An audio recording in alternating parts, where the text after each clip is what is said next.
sur le podcast Légitime, le podcast déculpabilisant pour toi qui t'es déjà senti trop ou pas assez. Moi, c'est Clémentine, je suis coach confiance et estime de soi et je t'accompagne à reconnecter avec qui tu es, assumer ta personnalité et enfin te libérer du regard des autres. Mon objectif, que tu fasses péter tous tes verrous, que tu oses être toi et que tu ailles à fond vers la vie de tes rêves. Retrouve chaque semaine des conseils, des clés, des retours d'expérience pour booster ta confiance et comprendre enfin que tu as de la valeur et que tu es légitime. Alors, tu es prête ? Bonjour et bienvenue dans le 25e épisode de Légitime. Aujourd'hui, je vais te parler de ce qu'on appelle les drivers ou les messages contraignants en analyse transactionnelle. Dit comme ça, c'est pas très parlant, mais en fait, ce sont des injonctions, des messages que tu as entendus depuis toute petite, généralement dans ton enfance, avec tes parents, tes professeurs, tes grands-parents, et qui, entendus de manière répétitive, se sont implantés comme des modes de fonctionnement, comme des vérités en fait. Donc dans cet épisode, je vais évidemment te décrire quels sont ces drivers, ils sont au nombre de 5, t'expliquer un petit peu quels impacts ça a pu avoir sur ta vie, quelles répercussions, et comment tu agis aujourd'hui à cause de ça ou grâce à ça, et si nécessaire, comment venir les adoucir un petit peu. Et avant de commencer, j'en profite pour remercier Marion qui m'a fait un super retour sur le podcast, puisqu'elle est en ce moment en changement de vie, en changement professionnel, et comme quoi ça l'a boosté. Et franchement, ça me fait trop plaisir de savoir que le podcast peut vous accompagner dans ces moments-là, dans votre épanouissement, dans vos changements. Donc vraiment, si vous avez des retours à faire, je les prends avec grand plaisir, que ce soit par Instagram ou sur votre plateforme d'écoute.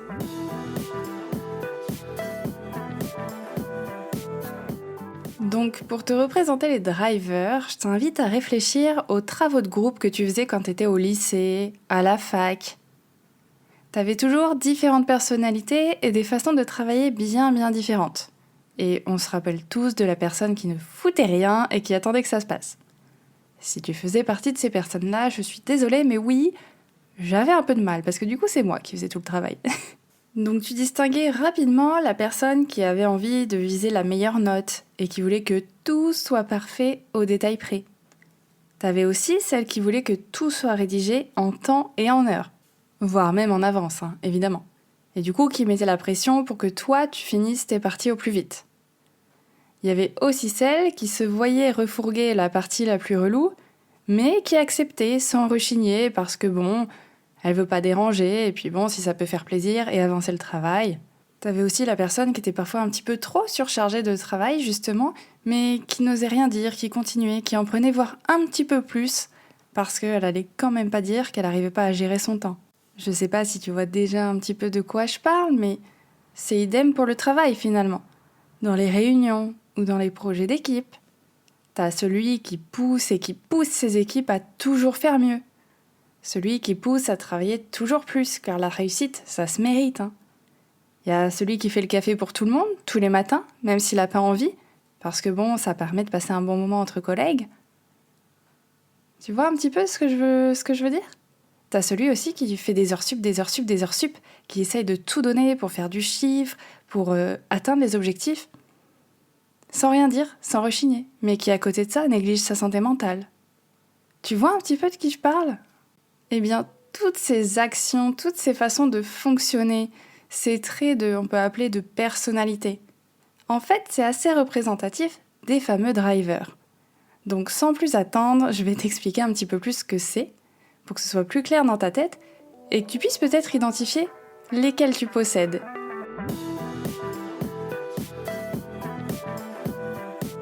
Donc, comme je te disais en introduction, les drivers, c'est des injonctions, des permissions de vie qui peuvent s'expliquer par justement des valeurs, des traditions qui ont été transmises par nos parents, notre famille, etc. C'est un petit peu les attentes de notre famille, de notre entourage par rapport à notre façon d'être. Donc, c'est des choses qui se sont implantées petit à petit dans notre façon d'agir. C'est pour ça que c'est intéressant de connaître ces drivers, parce que ça permet de remettre en perspective un petit peu tes schémas de fonctionnement. Pourquoi tu fonctionnes de telle ou telle manière ? Est-ce que c'est vraiment utile aujourd'hui ? Ou est-ce que tu peux faire des choix qui sont un petit peu plus conscients, un petit peu plus pertinents avec qui tu es aujourd'hui et ce que tu as envie de devenir? En fait, c'est un excellent outil de connaissance de soi parce que tu comprends tes mécanismes et ça te permet également d'avoir de meilleures relations avec les autres. Parce que tu sais ce qui est motivant pour toi, tu sais ce qui dirige un petit peu ta vie, quels sont tes objectifs, et ainsi tu peux mieux interagir avec les autres et mieux t'exprimer. Et aussi mieux les comprendre. Parce que si tu sais repérer les drivers chez toi, tu sauras, avec un peu plus d'attention, repérer les drivers chez les autres. Et donc, tu auras une meilleure capacité à te brancher, on va dire, sur le même canal de communication. Et ça, c'est vachement intéressant. Avant que je te dévoile ces fameux drivers, tu noteras à quel point je fais durer le suspense, je voulais juste ajouter qu'on les a tous, ces drivers. À différents niveaux, certes, mais on les a tous. C'est juste que généralement, on en a un ou deux qui ressortent en majorité. Un ou deux qui vraiment sont prédominants. Et surtout, quelque chose qui me semble indispensable à comprendre et à entendre, c'est que ces drivers, ils sont pas forcément négatifs. Je veux pas que tu crois que c'est quelque chose à éradiquer de ta vie, parce que de toute façon, ils sont là. Et ils ont des aspects qui peuvent aussi être positifs. S'ils sont là, c'est pour une bonne raison, c'est qu'ils ont été utiles à un moment donné dans ta vie. Et peut-être qu'ils le sont encore très régulièrement. Peut-être que tu fonctionnes très très bien avec eux, et qu'il n'y a rien à changer. C'est juste que je vais te donner des astuces si jamais aujourd'hui tu sens que ce trait de personnalité, que cette facette, aujourd'hui elle te bloque. Si tu sens qu'aujourd'hui, tu as du mal à avancer parce que tu as ces drivers qui prédominent. Si tu sens qu'aujourd'hui, c'est plus un handicap qu'une aide. Pour moi, c'était important de te préciser ça parce que vraiment l'objectif, c'est pas de diaboliser ces drivers. Non. Là, l'intérêt, c'est juste de comprendre. Ce sont de très bons indicateurs sur comment tu fonctionnes. Et donc l'objectif, c'est que tu puisses les utiliser au mieux pour en faire des alliés. Donc je fais pas durer le suspense plus longtemps. Le premier driver, c'est « sois fort ». En gros, ici, c'est pas question de chouiner longtemps sur tes problèmes, de te plaindre, d'exprimer ton mécontentement, etc. Et surtout pas tes émotions. Surtout, on reste fort. Parce que peut-être que tes parents étaient pas à l'aise déjà, eux, avec l'expression des émotions, qu'ils savaient pas trop comment faire, ou même qu'ils les connaissaient pas suffisamment. Du coup, c'était leur manière d'éviter le malaise. Arrête de pleurer, c'est bon, n'en fais pas tout un plat. Allez, chute, c'est pas grave. Peut-être qu'également, exprimer ses émotions, c'était considéré comme un signe de faiblesse. Du coup, tu as peut-être entendu ces phrases-là. Et ça, généralement, c'est ce qu'on retrouve chez les hommes. Hein. Évidemment, chez les femmes aussi, mais chez les hommes, j'ai encore l'impression que c'est un petit peu exacerbé de si tu exprimes tes émotions, oulala, tu es un homme faible. T'es limite pas un homme. Du coup, pour éviter d'avoir l'air faible, homme ou femme, hein, tu vas avoir tendance à cacher tes émotions.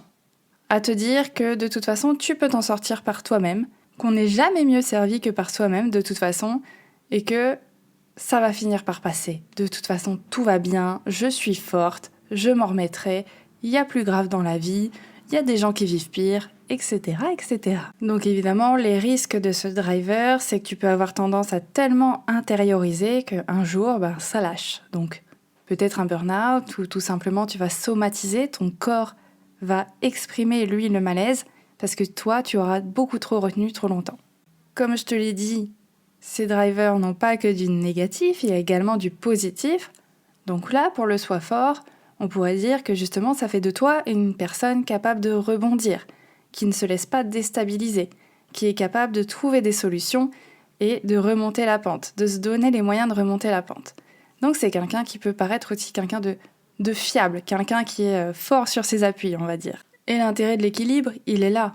Évidemment que c'est important de prendre soin de ta santé mentale et qu'exprimer ses émotions, c'est très très loin d'être une faiblesse. En tout cas, c'est mon avis personnel, mais je préfère te le répéter. Moi, je trouve que c'est une très grande force d'être capable de dire « Non, là, ça ne va pas ». Bref. Donc, c'est important, c'est cet équilibre, de dire « Là, ça ne va pas », et en même temps de savoir que grâce à ça, tu vas pouvoir rebondir, tu vas pouvoir trouver des solutions pour aller mieux. Donc, c'est un aspect de ta personnalité qu'il faut garder si tu arrives à mobiliser le plus positif là-dedans. Le second driver, c'est fais plaisir. Donc ici, c'est que tu as sûrement légèrement tendance à faire passer les besoins des autres avant les tiens. Tu te dis que c'est une très très bonne manière d'être aimé et accepté de tous. Parce que c'est peut-être comme ça qu'on t'a éduqué. Peut-être que tu as entendu des phrases comme « Allez, fais plaisir à maman, fais plaisir à papa, sois gentil, sois sage ». Et donc tu auras enregistré que si tu veux être accepté, eh bien il faut faire plaisir aux autres. C'est comme ça que tu seras intégré dans un groupe, dans une famille, dans une relation. Le problème, c'est que tu négliges beaucoup ta propre personne finalement, tes propres besoins, tes propres envies. C'est-à-dire que tu vas fuir le conflit, parce que justement ça fait pas plaisir, un conflit. Tu vas t'en vouloir de faire la moindre critique, parce que tu auras l'impression que tu es un être abject. Et en plus, tu vas très très mal supporter le rejet. Parce que si on te rejette, ça veut dire que t'as pas fait plaisir, c'est que t'as pas été gentille. Après, le côté positif du fait plaisir, c'est que toujours pareil dans l'équilibre, finalement, c'est une personne, parfois ça fait plaisir de faire plaisir, tout simplement. Le but, encore une fois, c'est pas de supprimer, genre je fais plus jamais plaisir à personne, je rends plus jamais service, etc. Donc, ça peut faire plaisir de faire plaisir. Et puis, ça fait de toi aussi quelqu'un qui apporte de la joie, quelqu'un qui est dans le soutien, qui est dans la bienveillance. Donc c'est plutôt appréciable ça aussi.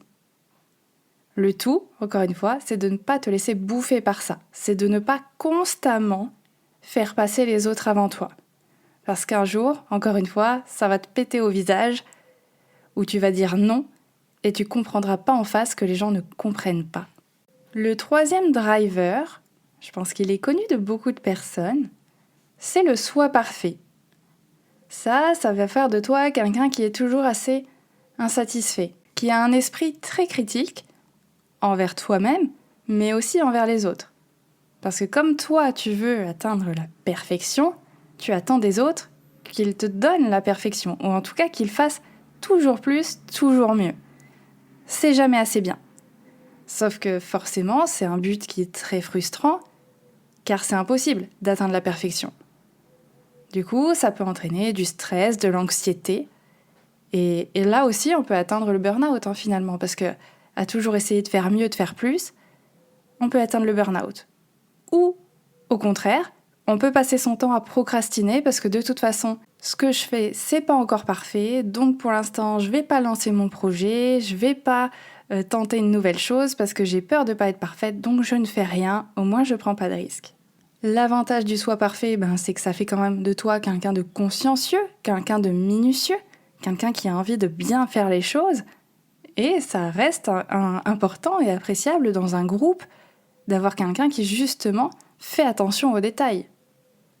Et même dans certaines professions, c'est indispensable d'avoir des personnes qui font attention aux détails. Si ton chirurgien n'était pas un petit peu soi parfait, on pourrait être un petit peu inquiet. Après, je ne dis pas que tous les chirurgiens sont soit parfaits, mais j'imagine qu'il y a quand même un petit peu de minutie dans le travail. Ensuite, en quatrième driver, on a le dépêche-toi. Donc là, c'est pareil, pour toi, tout doit aller très très vite. Il n'y a pas de temps à perdre en fioritures, en blabla, en détails. Tu vas avoir tendance à être très très vite agacé si les gens, par exemple, marchent lentement, tu sais, devant toi sur le trottoir, ou si la caisse avance pas assez vite, ou si t'obtiens pas le résultat que tu veux, genre tout de suite, dans l'immédiat. Parce que peut-être que t'as entendu dans ton enfance « Allez, vas-y, dépêche-toi, mets tes chaussures, dépêche-toi, range ta chambre, dépêche-toi, viens manger. » Et du coup, tu l'as intégré comme quelque chose de « Il faut que je me dépêche dans la vie. » Tu auras peut-être des réflexions du genre « La vie est courte, le temps passe super vite, donc j'ai pas le temps de ne rien faire. » Donc c'est typiquement le genre de personnes qui ne se sentent pas productives quand elles se reposent, et donc qui ne prennent pas le temps de se reposer parce que ça semble être une perte de temps. Et je sais que toi, là, qui m'écoutes, il y a de fortes chances que tu te reconnaisses un petit peu là-dedans. Je sais que vous êtes nombreuses à ne pas oser prendre du temps pour vous parce que, j'ai pas le temps, parce que j'ai d'autres choses à faire, parce qu'il y a des gens qui comptent sur moi. Et tu vois, déjà, quand je dis ça, tu peux voir qu'il y a certains drivers qui se relient ensemble, parce que ça se rapproche aussi du fait plaisir. Après, ça fait de toi quelqu'un d'efficace, quelqu'un qui travaille rapidement, qui peut travailler dans l'urgence, qui n'est pas forcément sensible trop au stress et à la pression, puisque tu as toujours vécu comme ça. Et donc quelqu'un de pragmatique, quelqu'un qui passe très très vite à l'action, quelqu'un de fonceur finalement, hein, qui fonce tête baissée, qui n'a pas le temps et qui prend des actions, des décisions pour aller vite. Donc ça peut être clairement un avantage. Et enfin, le 5e driver, c'est fais un effort.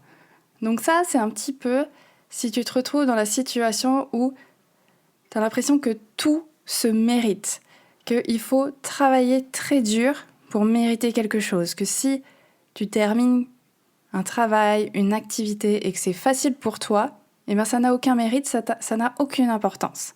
En fait, c'est que tu n'arrives pas à apprécier le résultat. Tu n'arrives pas à apprécier tes réussites, à apprécier tes petits plaisirs simples de la vie.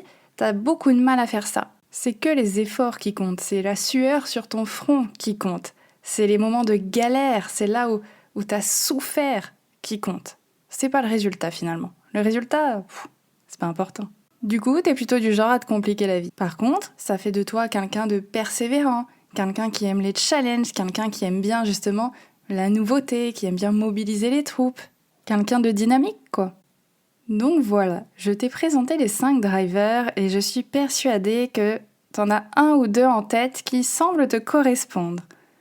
Encore une fois, s'ils sont là, c'est qu'ils ont été utiles à un moment donné de ta vie et qui t'ont aidé finalement à correspondre aux attentes de tes parents ou de tes figures d'autorité. Donc clairement, ça a eu un bénéfice pour toi à un moment donné. Et le bénéfice, il est peut-être encore là, hein. Je le rappelle, mais c'est pas parce qu'un driver est prédominant qu'il est négatif. Tu peux très bien fonctionner de cette manière-là sans que ce soit pénalisant ou gênant pour toi. Tout est une question d'équilibre.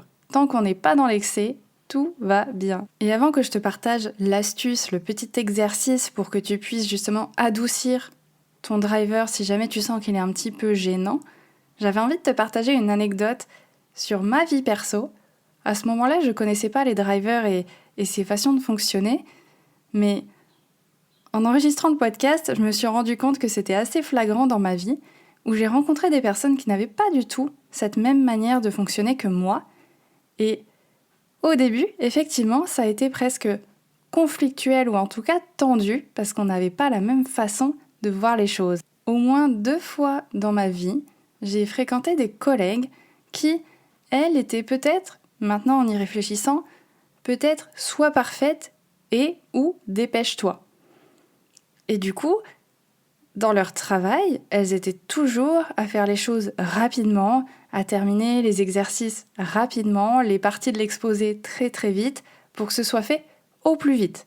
Et bien, évidemment. Sauf que moi, alors, oui, j'avais fortement envie que le travail soit bien fait, pour moi c'était super important, donc j'étais un peu soit parfaite, un peu beaucoup, mais par contre, j'étais pas du tout dépêche-toi.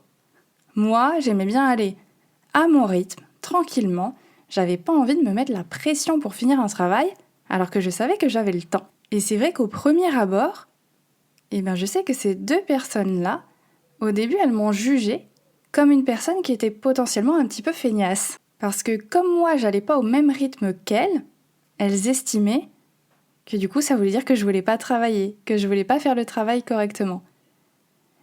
Et après, au fur et à mesure, quand elles ont vu que finalement j'étais tout aussi consciencieuse, mais que j'avais juste pas la même façon, le même rythme, c'est devenu de super amis, de super collègues. Mais c'est vrai que là, en y repensant, j'avais envie de te le partager parce que ça m'a fait sourire. On avait vraiment des façons de fonctionner, des drivers, des leviers de motivation qui étaient très très différents les unes des autres. Et d'où l'importance de les connaître pour toi, parce que ça va te permettre de les reconnaître chez les autres et ça va te permettre de mieux communiquer avec les autres. Si tu sais qu'en face de toi, tu as un soi parfait et que tu as besoin de travailler avec lui, peut-être que tu vas venir l'encourager, tu vas venir lui donner des feedbacks positifs, des retours positifs, parce que tu sais qu'il a besoin d'avoir justement des encouragements, des retours pour lui montrer que son travail est bien fait. Et puis tu peux lui confier des tâches qui vont être assez minutieuses parce que tu sais que cette personne, elle va aller dans le détail, par exemple. Si tu as un dépêche-toi en face de toi, peut-être que tu vas essayer de faire des phrases courtes, que tu vas essayer d'aller au plus rapide, au plus détaillé, mais au plus rapide avec lui. Bref, tu l'auras compris, si tu connais, si tu arrives à repérer les drivers des autres, tu arriveras à mieux communiquer. Au lieu de te braquer sur « je comprends pas pourquoi il ou elle agit de telle manière » ou « pourquoi elle me répond aussi rapidement de façon aussi expéditive », peut-être parce que c'est un ou une dépêche-toi et qu'il n'y a que comme ça qu'elle fonctionne. Et donc pour terminer, si jamais tu as un driver qui est un peu trop présent, un peu gênant, un peu handicapant, comme je te disais au début, la seule façon, une des façons de réussir à l'adoucir, ça va être de te donner des permissions. Comme un driver, c'est une injonction, le but, ça va être de te donner des permissions. Donc c'est un peu délicat là de t'en proposer parce que finalement c'est très très personnel, mais je vais te donner des exemples assez génériques. Par exemple, le soit parfait, ça peut être « j'ai le droit de faire des erreurs ». Le « dépêche-toi », ça peut être « j'ai le droit de prendre mon temps ». Le « fais un effort », ça peut être « je peux réussir dans la facilité ». Le « fais plaisir », ça peut être « je me fais passer en priorité ». Et le « sois fort », ça peut être « j'ai le droit d'exprimer mes émotions » par exemple. Ça ne fait pas de moi un être faible. Donc là, ce sont des exemples un petit peu bateaux, entre guillemets, mais je t'invite vraiment à prendre le temps nécessaire pour toi, de réfléchir qu'est-ce que tu serais prête à accepter comme autorisation pour atténuer ce driver, cette injonction.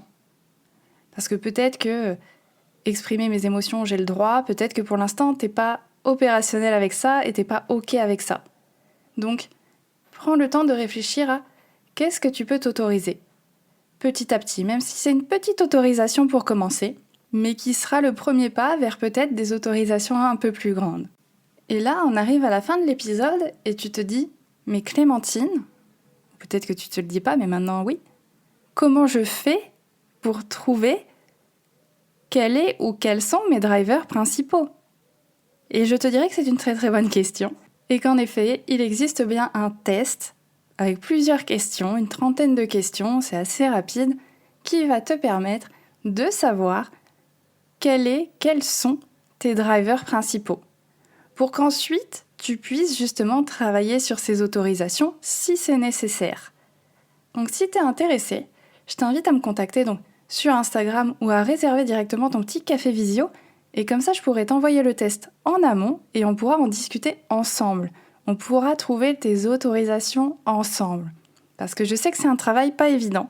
Donc j'ai vraiment envie de t'accompagner là-dessus et que tu puisses justement faire ce pas supplémentaire vers la connaissance de toi et mettre en place les premières actions qui vont te faciliter la vie.